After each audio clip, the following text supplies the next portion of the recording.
প্রকৃতির মাঝে ছড়িয়ে থাকা এক অপূর্ব জগৎ হল পাখিদের দুনিয়া। কিছু পাখি শৈল্পিকভাবে বাসা তৈরি করে, কেউ আবার ব্যবহার করে প্রকৃতির দেওয়া গর্ত বা কৌটর। প্রতিটি বাসাই যেন এক একটি বিস্ময়। আপনি কি জানেন পৃথিবীর অন্যতম মূল্যবান পাখির বাসা কোথায় পাওয়া যায়? আসুন আজ জেনে নেই এই আশ্চর্যজনক পাখির বাসা সম্পর্কে।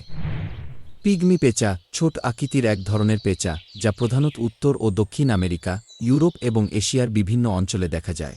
এরা খুব চৌকস এবং দিনে সক্রিয় থাকে, যা বেশিরভাগ পেঁচাদের তুলনায় ব্যতিক্রমী বৈশিষ্ট্য। পিগমি পেঁচারা নিজেরা বাসা তৈরি করে না, বরং কাঠঠোকরা বা অন্যান্য পাখির তৈরি করা পুরনো গাছের কোটর ব্যবহার করে। প্রাকৃতিকভাবে গাছের কাণ্ড বা ডালের ফাটলে তৈরি হওয়া গর্তেও এরা আশ্রয় নেয়। মেগাপোড বা ব্রাস্টার কি? এই পাখিগুলো বালু বা মাটির স্তূপ তৈরি করে ডিম পাড়ে।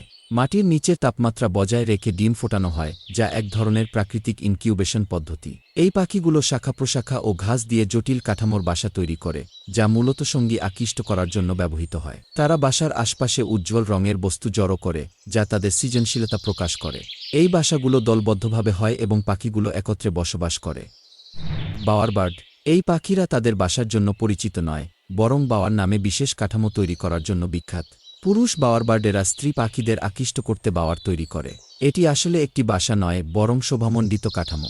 এরা কাঠি, শুকনো ঘাস, মাটি এবং নানা রঙিন বস্তু দিয়ে এটি সাজায়।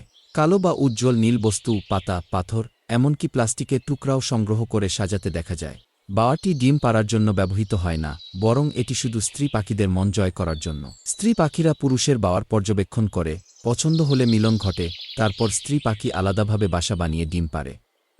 এটি হল এডিবল নেস্ট সুইফটলেট বা খাবারযোগ্য বাসা তৈরি করা এক বিশেষ প্রজাতির পাখি।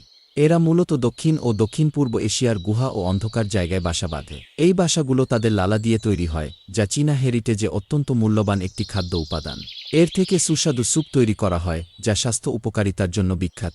আপনার কি মনে হয় এই বাসাগুলো সংগ্রহ করা ঠিক নাকি এটি প্রকৃতির জন্য ক্ষতিকর? কমেন্টে জানান।